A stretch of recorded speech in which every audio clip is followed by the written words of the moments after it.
Hello the future officers, welcome you all to study Funda. दोस्तों बहुत बहुत स्वागत है आपका आज की इस वीडियो में। आज की इस वीडियो में हम बात करने वाले हैं सीएपीएफ एसी 2024 एग्जामिनेशन के 1 ईयर स्ट्रेटेजी के बारे में। दोस्तों जैसा कि आपको पता है नेक्स्ट ईयर जो है सीएपीएफ एसी एग्जाम 2024 के अंदर जो है आपका फर्स्ट वीक ऑफ अगस्त में होने वाला है। दोस्तों this is the best time, अगर आप सिलेक्शन लेना चाहते हो, असिस्टेंट कमांडेंट बनना चाहते हो तो अभी से जो है आपको तैयारी शुरू करनी पड़ेगी।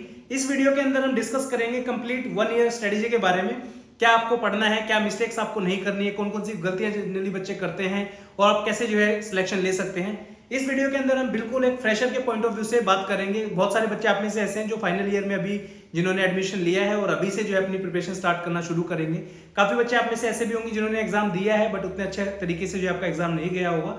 वो लोग भी जो है इस वीडियो के एंड तक जरूर देखना। सिर्फ एक रिक्वेस्ट है आपसे, वीडियो को जो है 1.5 पे करके आप देख सकते हो, प्लीज कहीं से स्किप मत करना क्योंकि बहुत सारी इंपॉर्टेंट इन्फॉर्मेशन जो है इस वीडियो के अंदर मैं शेयर करने वाला हूं आप लोगों के साथ और पता नहीं कौन सी इंफॉर्मेशन आपके काम आ जाए। ठीक है, तो ये वीडियो रहेगी basically from beginning to assistant commandant. एक वो बच्चा जो सपना लेके चलता है कि फौज में अफसर बनना है, तो एक एस्पिरेंट से लेके असिस्टेंट कमांडेंट बनने तक आपको किन किन चीजों की जरूरत पड़ेगी, हर एक चीज के बारे में इस वीडियो के अंदर जो है हम डिस्कस करने वाले हैं। तो चलिए शुरू करते हैं दोस्तों।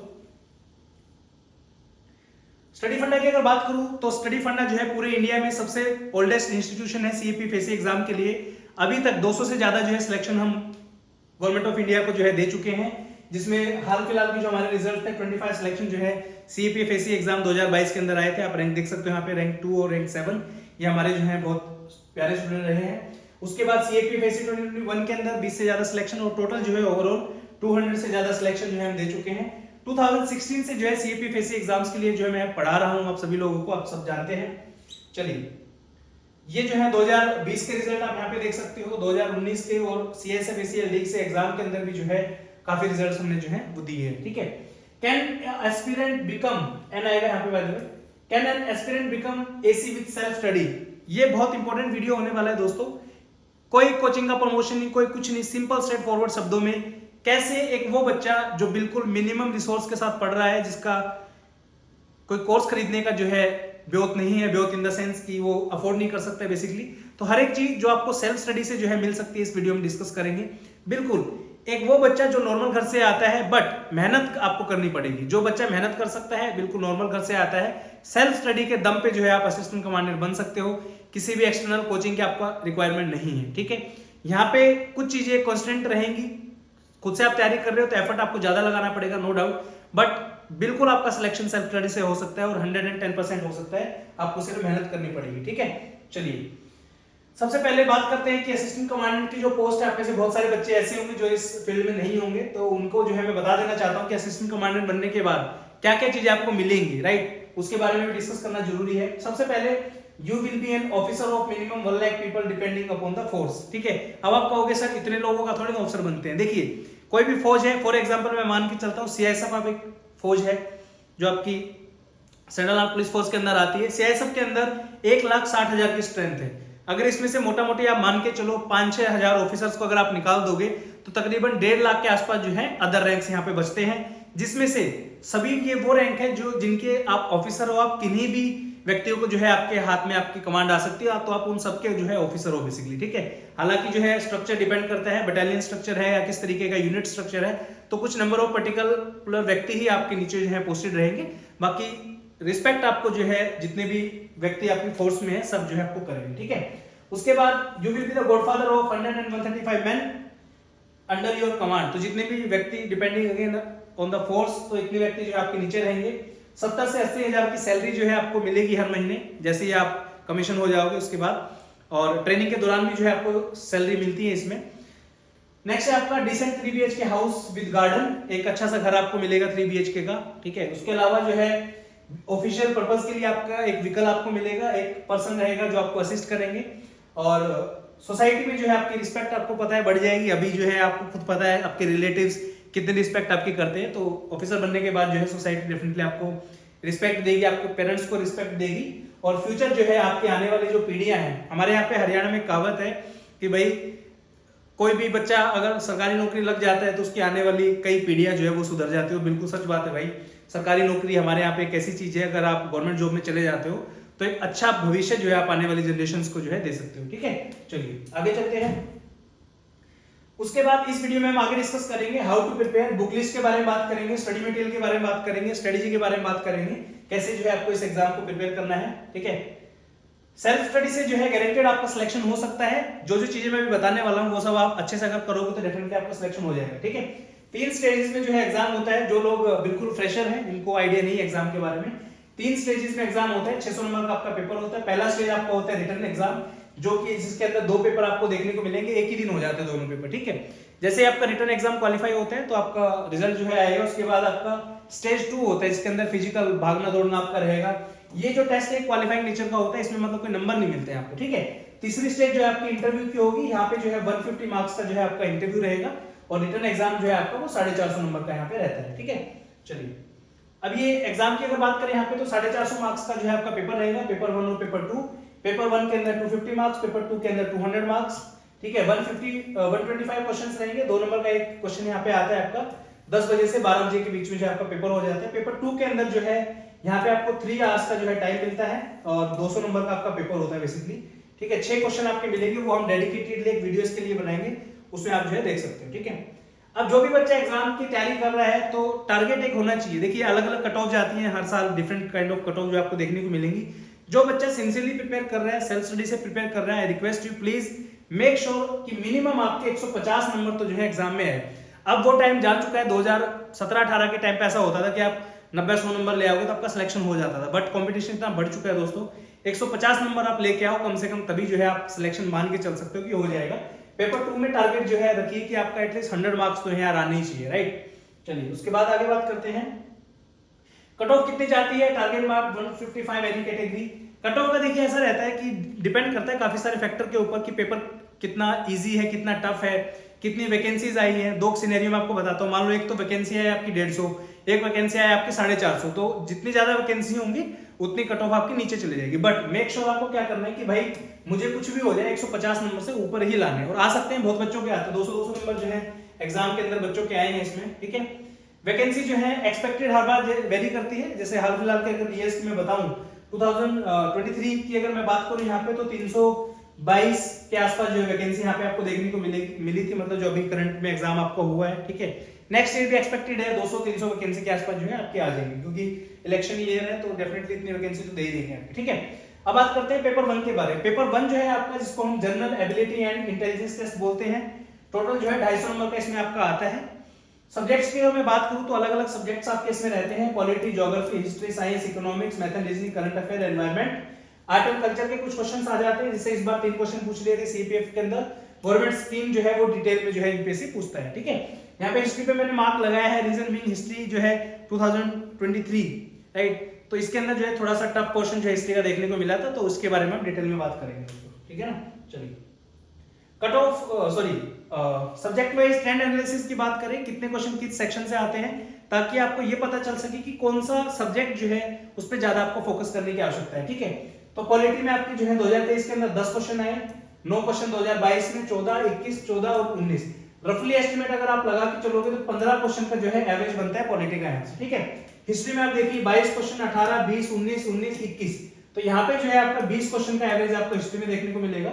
साइंस की अगर मैं बात करूं तो 27, 30, 29, 30, 30, 30, ये जो है आपका एवरेज तकरीबन आपका 30 क्वेश्चन के आसपास जो है यहाँ पे निकल के आता है। डिपेंड करता है हर बार, 30 क्वेश्चन वैसे स्टैंडर्ड जो है हर बार आते हैं यहाँ से। ठीक है, इकोनॉमी में जैसे 10 इस बार आए थे 2023 के अंदर, 3 क्वेश्चन आपके जो है आए थे, जस्ट अ सेकंड, 3 क्वेश्चन 2022 में आए थे, 10 क्वेश्चन आपके 2021 में। तो स्टैंडर्ड आप मान के चलो 8 से 10 क्वेश्चन जो है इकोनॉमिक्स में अब आने लगे हैं, और इकोनॉमिक्स का स्टैंडर्ड थोड़ा सा जो है यूपीएससी ने बढ़ा दिया है। ज्योग्राफी में भाई एवरेज 18 से 20 क्वेश्चन का है।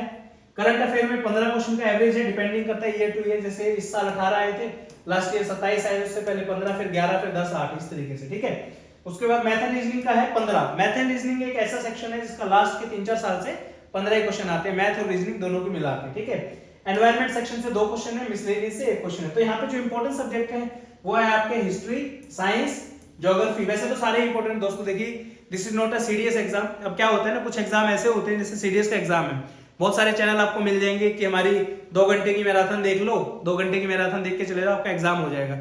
This is not a cake walk, this is not a CDS exam.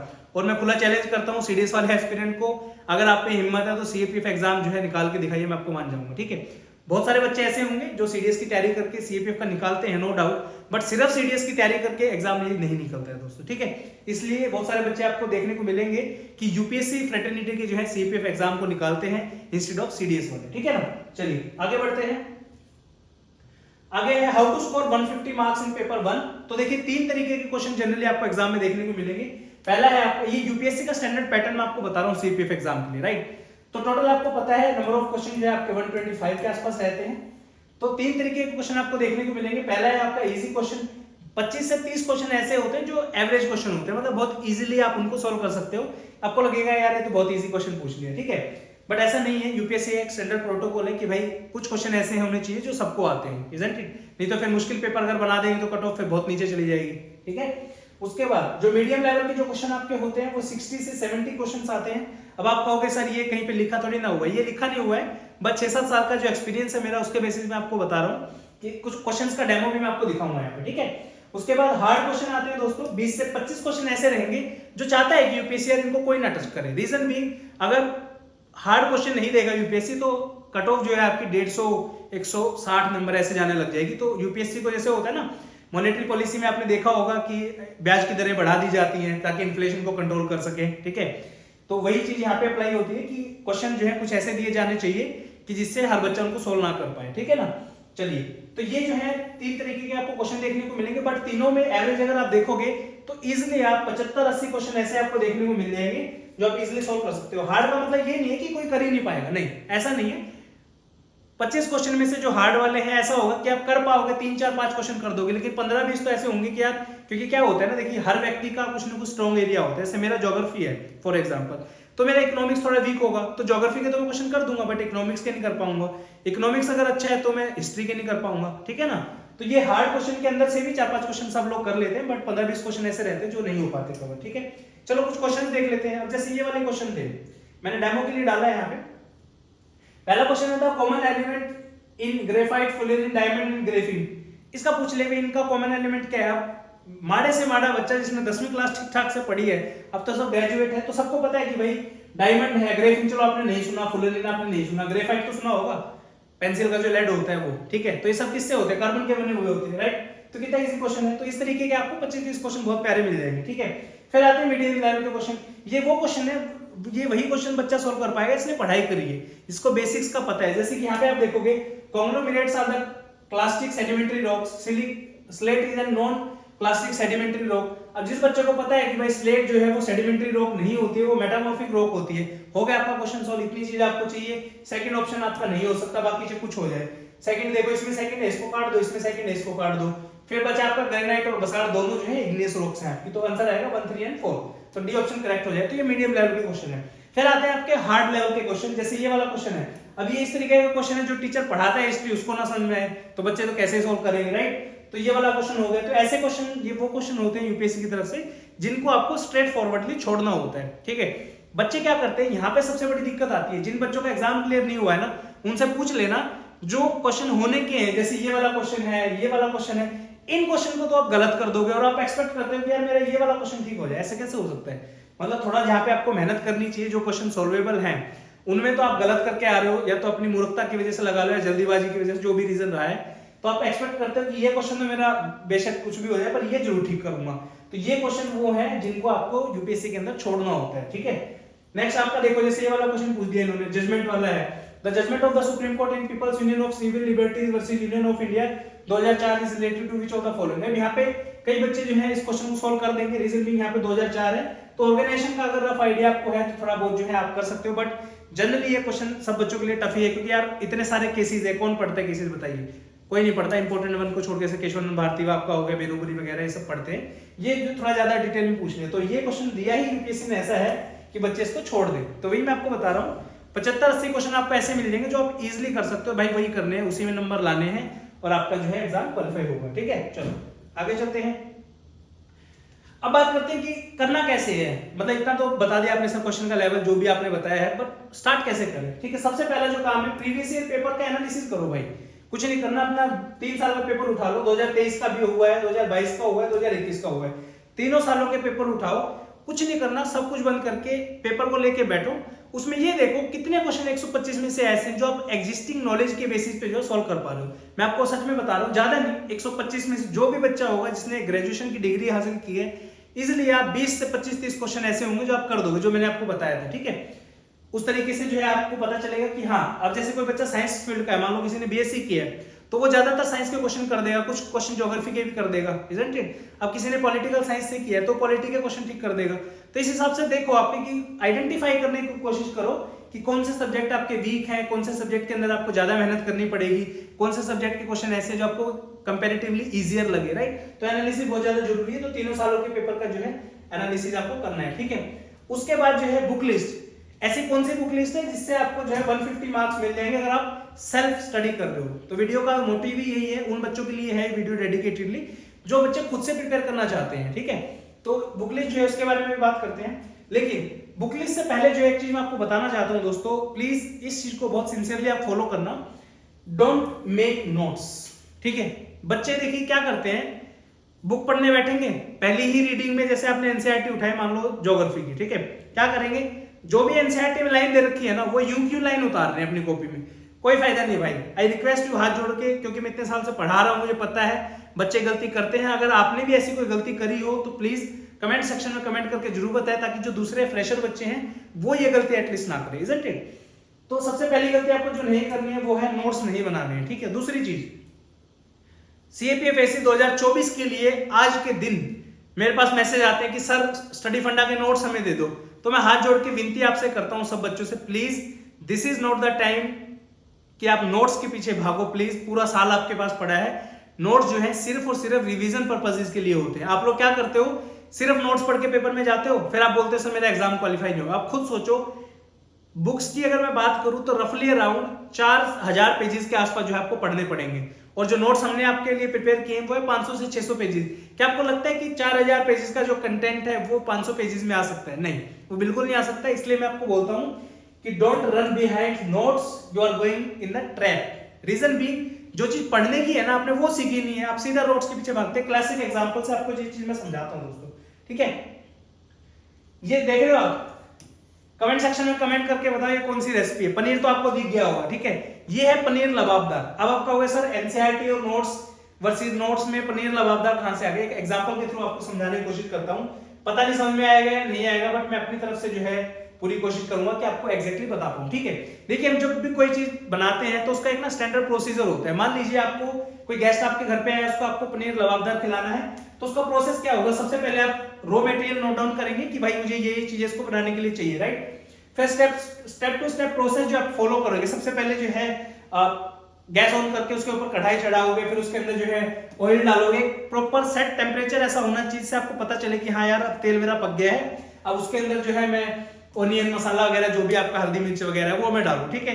फिर जब उसके अंदर जो प्रॉपर तरीके से आपका जब प्रोसेस फॉलो अप करोगे तो लगेगा कि हाँ प्याज अब जो है गोल्डन कलर के हो गए, पनीर डाल देते हैं, फिर पानी डाल देंगे, फिर गार्निश कर देंगे।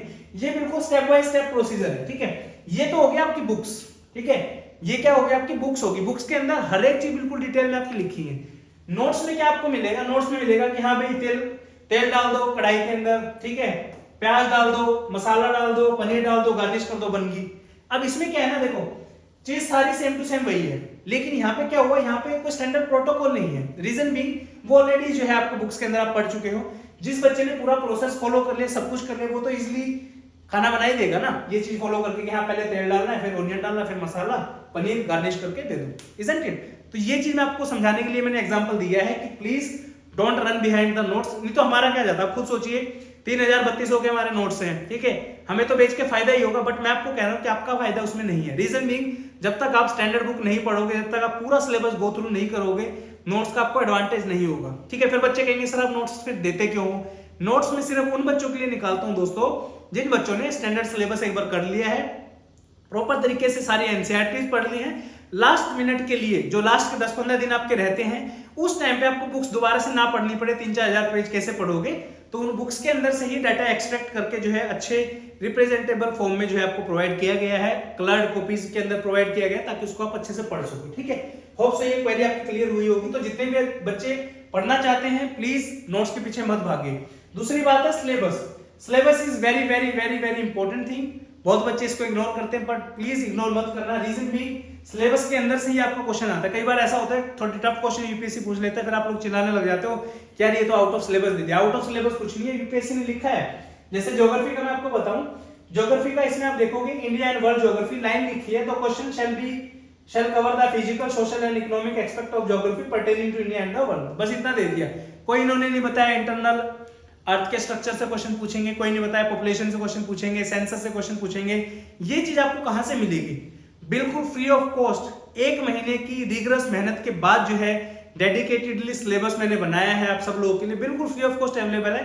स्टडी फंडा टेलीग्राम ग्रुप के अंदर आपको मिल जाएगा, उसका लिंक जो है वीडियो की डिस्क्रिप्शन में मैं डाल दूंगा। प्रॉपर 50 पेज का डॉक्यूमेंट है दोस्तों, क्योंकि देखिए इतना बड़ा एग्जाम है, ऐसा नहीं है कि एक ल्यूसेंट आपने पढ़ी और हो गया। This is not an SSC exam, ये प्रॉपर यूपीएससी का एग्जाम, आपको डिटेल में मेहनत करनी पड़ेगी, ठीक है। तो ये सिलेबस का जो है कॉपी मैं आपको दे दूंगा प्रॉपर तरीके से, उसमें सारी चीजें आपको मिल जाएंगी, ठीक है ना। चलिए अब आता है बुक्स की बात करते हैं कि कौन कौन सी बुक्स आपको पढ़नी चाहिए। आप में से 2 तरीके के बच्चे यहाँ पे जनरली मान के चलता हूँ, 2 से 3। पहला वो बच्चा इसको कुछ आइडिया नहीं है कि भाई क्या पढ़ना है क्या नहीं पढ़ना। भाई लोग कुछ नहीं करना, जो फ्रेशर बच्चे हैं ना, 6ठी से 12वीं क्लास की ज्योग्राफी की एनसीईआरटी उठा लो, 6ठी क्लास से पढ़नी शुरू करो, कहीं भागने की आवश्यकता नहीं है, ठीक है।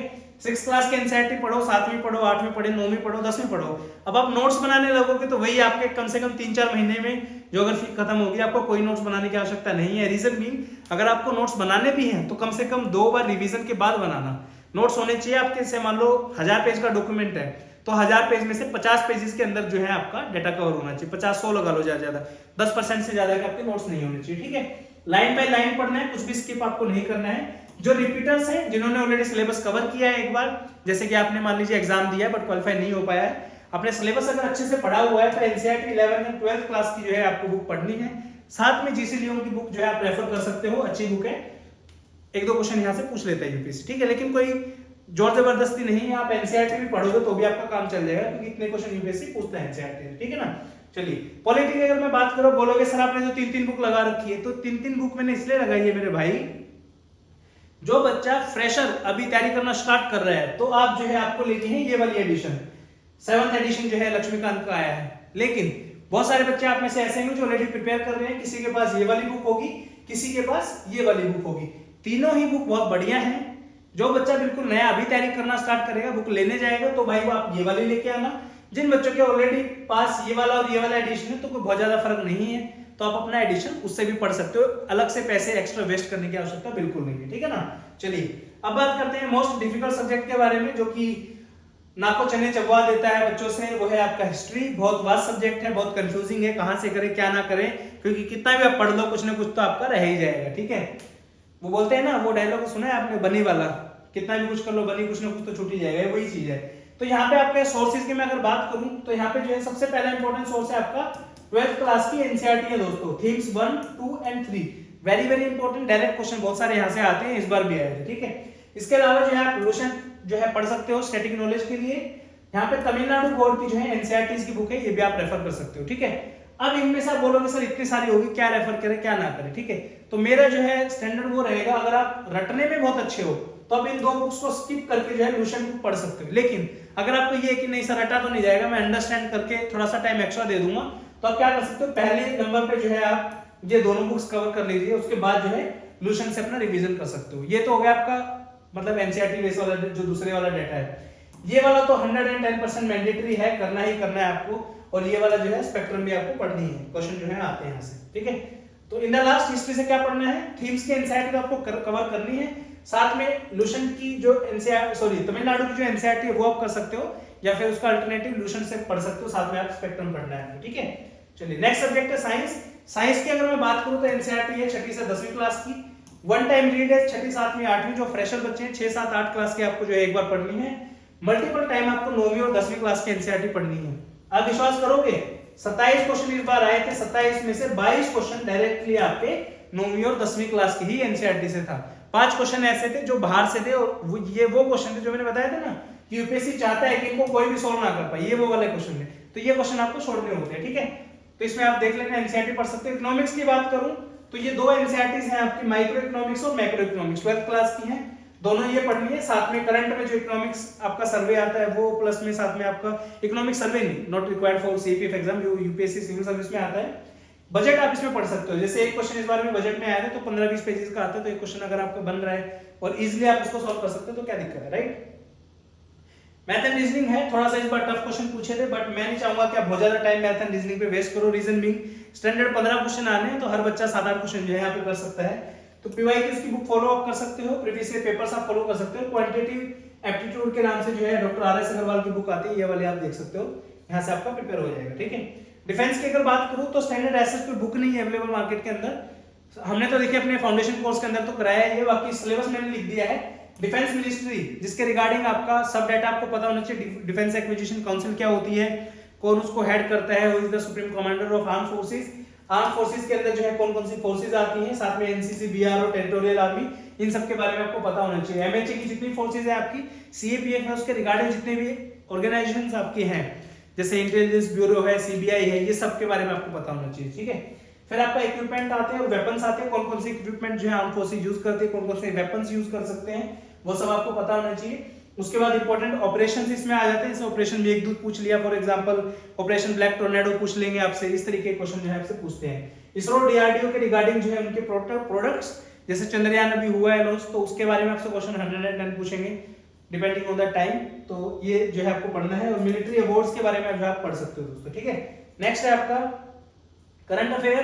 करंट अफेयर पेपर 2 और पेपर 1 के लिए जो मैंने लिख दिया है यहाँ पे, ये पीडीएफ पूरा का पूरा आपका फ्री ऑफ कॉस्ट टेलीग्राम में आपका शेयर हो जाएगा, ग्रुप जाके आप वहां पे ज्वाइन कर सकते हो। न्यूज़पेपर प्लस मंथली मैगजीन जो है आपको पढ़नी है। इनकेस ऐसा हो जाए कि न्यूज़पेपर आप ना पढ़ पाओ तो स्टडी फंडा की मंथली मैगजीन आती है, वो जो है आप पढ़ सकते हो, ठीक है। विजन आईएएस और हिंदू इंडियन एक्सप्रेस में से एक न्यूज़पेपर पढ़ सकते हो, आपकी चॉइस है, ठीक है। चलिए नेक्स्ट है आपका टाइमलाइन की अगर बात करूं कि किस टाइम पे जो है आप एक्सपेक्ट कर सकते हो, कौन सा सिलेबस आपका हो जाना चाहिए। पॉलिटी जो है आप 1 सितंबर से जो है 30 सितंबर तक आप खत्म करना है आपको। ज्योग्राफी अक्टूबर में, हिस्ट्री नवंबर में, साइंस दिसंबर में, 4 महीने बहुत इजीली जो है कोई भी फ्रेशर बच्चा अगर है तो चारों सब्जेक्ट अच्छे से कवर कर सकते हैं। सिर्फ और सिर्फ आपको अच्छे से 7-8 घंटे की पढ़ाई डेली बेसिस पे करनी है। मैथ और रीजनिंग का जो है 20 दिन में आप खत्म कर सकते हो। इकोनॉमिक्स 10 दिन में। करंट अफेयर मंथली जो है पढ़नी है आपको, अगस्त के महीने से शुरू करनी है। एनवायरनमेंट 7 दिन में आपके फरवरी में हो जाएगी, और डिफेंस जो है ये भी 7 दिन में आप इजीली इसको खत्म कर सकते हो दोस्तों, ठीक है। उसके बाद रिवीजन की अगर बात करूं तो पहली रिवीजन आप मार्च और अप्रैल के महीने में मिला के जो है फर्स्ट रिवीजन 60 दिन में खत्म कर सकते हो। मई और मिड जून तक जो है आपकी सेकंड रिवीजन हो जाएगी। मिड जून से मिड जुलाई एक महीने में थर्ड रिवीजन, और लास्ट के 15 दिन में फोर्थ रिवीजन। जो मैंने बताया था ना आपको कि नोट्स का आपका एडवांटेज आएगा कहां पे, फोर्थ रिवीजन में, मतलब लास्ट के 15 दिन 20 दिन में थर्ड रिवीजन और फोर्थ रिवीजन में आपको नोट्स जो है रेफर आप कर सकते हो, ठीक है। खुद के बना सकते हो, स्टडी फंडा के भी अवेलेबल है, वो भी आप ले सकते हो, ठीक है। Self study is the best study, give time to your dreams and yourself. ये लाइन मैंने इसलिए लिखी है दोस्तों, कोई भी बच्चा जो एक ईमानदार है, खुद से जो मेहनत करना जानता है, अपने माँ बाप की मेहनत की कमाई जो वो लोग अर्न करते हैं, जो आपके ऊपर स्पेंड कर रहे हैं, अगर उसकी इज्जत करते हो आप लोग, तो डेफिनेटली आप ये एग्जाम बहुत प्यार से जो क्रैक कर सकते हो। सिर्फ और सिर्फ 2 चीजें चाहिए डेली बेसिस पे। पहली चीज डेडिकेशन टुवर्ड्स योर ड्रीम, दूसरा है हार्ड वर्क। डेली बेसिस पे आपको एक स्टैंडर्ड टाइम जो है आपको देना है पढ़ाई को, कुछ भी स्किप नहीं करना है। जो जो चीजें मैंने बताई हैं ये सोर्स आप रेफर कर सकते हो। तो ये जो है आपकी सेल्फ स्टडी है और आपको खुद से मेहनत करनी है। कोई भी गाइडेंस की अगर बात आती है, आप खुद से अगर प्रिपेयर कर रहे हो तो कोई इशू नहीं है, आप कभी भी जो है हमसे बात कर सकते हो। स्टडी फंडा की हेल्पलाइन नंबर जो है यहाँ पे लिख दे रहा हूँ, 8743905050।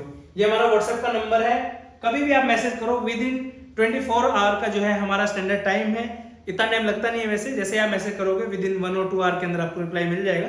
बट ये गारंटी है कि 24 घंटे के अंदर अंदर तो रिप्लाई आपको मिलेगा ही मिलेगा। कोई भी डाउट आपका है, एज के रिगार्डिंग डाउट है, मेडिकल के रिगार्डिंग डाउट है, फिजिकल के रिगार्डिंग डाउट है, किसी सब्जेक्ट की स्टडीज समझ में आ रही है, कुछ भी आपका डाउट है सीपीएफएसी एग्जाम के लिए, इस व्हाट्सएप नंबर पे जो है आप मैसेज करिए। पूरी टीम हमारी डेडिकेटेडली वहां पे बैठती है जो आपके सारे डाउट जो है क्लियर करेंगे, ठीक है। उसके बाद सीपीएफएसी की जो जर्नी होती है, बेसिकली जो प्रिपरेशन जो जर्नी है वो इस तरीके की आप यहां से शुरू करोगे, ठीक है। ये जो आपको ब्लैक कलर के डॉट्स आपको दिख रहे हैं आपके जर्नी के अंदर गड्ढे हैं, ये एक रोड है बेसिकली, ठीक है। एक रोड के अंदर जब आप चलते हो इंडिया के अंदर तो आप देखते हो कि यार कहीं पे गड्ढे हैं, कहीं पे आपको ब्रेकर देखने को मिलेगा, कहीं पे डाइवर्जन देखने को मिलेगा। तो ये बेसिकली जर्नी रहती है। अब क्या होगा, आपने यहाँ से अपनी जर्नी स्टार्ट की तो आपको नहीं पता कि ब्रेकर कितनी देर बाद आने वाला है, कहाँ पे आपके गड्ढे होंगे, कहाँ पे क्या होंगे।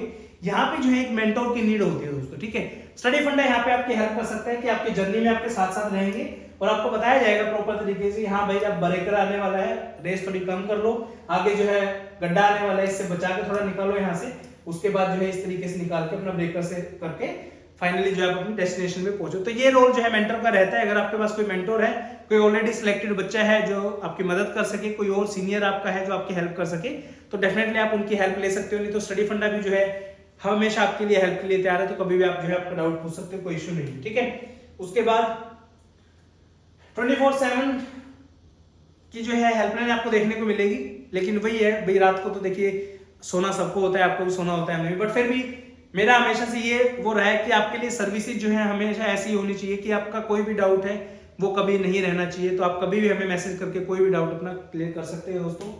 इसी तरीके से जो बच्चे खुद से प्रिपेयर करना चाहते हैं, लेकिन कई बार ऐसा होता है कि आप जर्नी में जब जा रहे हो तो आपको डर लगता है कि यार क्या मैं सही डायरेक्शन में जा रहा हूँ या नहीं जा रहा हूँ, क्या मुझे कोई देख रहा है या नहीं देख रहा है, क्या मुझे कोई सपोर्ट करने वाला है या नहीं। इस तरीके से अगर आप चाहते हो कि एक मेंटर आपकी जर्नी में हो, तो स्टडी फंडा का एक फाउंडेशन कोर्स है, ये जो है आप चेकआउट जरूर कर सकते हो। यहाँ पे मैं आपको दिखा देता हूँ, ये पूरा फाउंडेशन बैच है। इसके अंदर स्टडी मटेरियल से लेके वीडियो लेक्चर, पर्सनल गाइडेंस, हर एक चीज जो है आपको मिलेगी।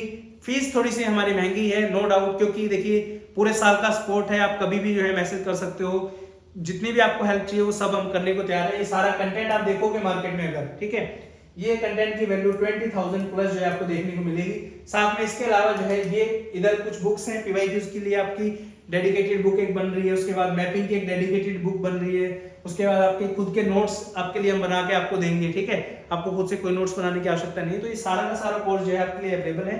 स्टडी फंडा ऐप में जाकर आप चेकआउट कर सकते हो, आप देख सकते हो अगर आपको इंटरेस्टेड हो। हाँ, इसमें एक चीज मैं जरूर कहूंगा, ये कोर्स में आपको बेनिफिट ये रहेगा, देखिए जो बच्चे खुद से तैयारी कर रहे हैं बहुत अच्छी बात है, कोई 1% भी घबराने की आवश्यकता नहीं है, लेकिन आपको एक प्रॉपर डेडिकेशन आपको मिलेगी कि हाँ भाई पूरा आपके ऊपर मैं मॉनिटर करूंगा आपको कि हाँ यार ये मैंने टास्क दिया 1 महीने के अंदर कंप्लीट होना चाहिए, ठीक है।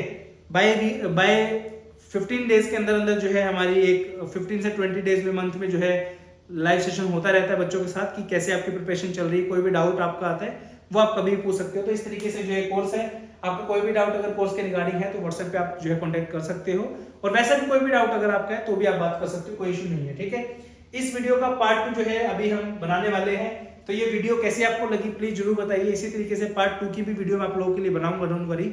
और मिलते हैं फिर पार्ट 2 के अंदर। आज की वीडियो में बस इतना ही। थैंक यू सो मच, उम्मीद करता हूं आपको वीडियो पसंद आई होगी। जय हिंद, वंदे भारत, love you all, have a good day.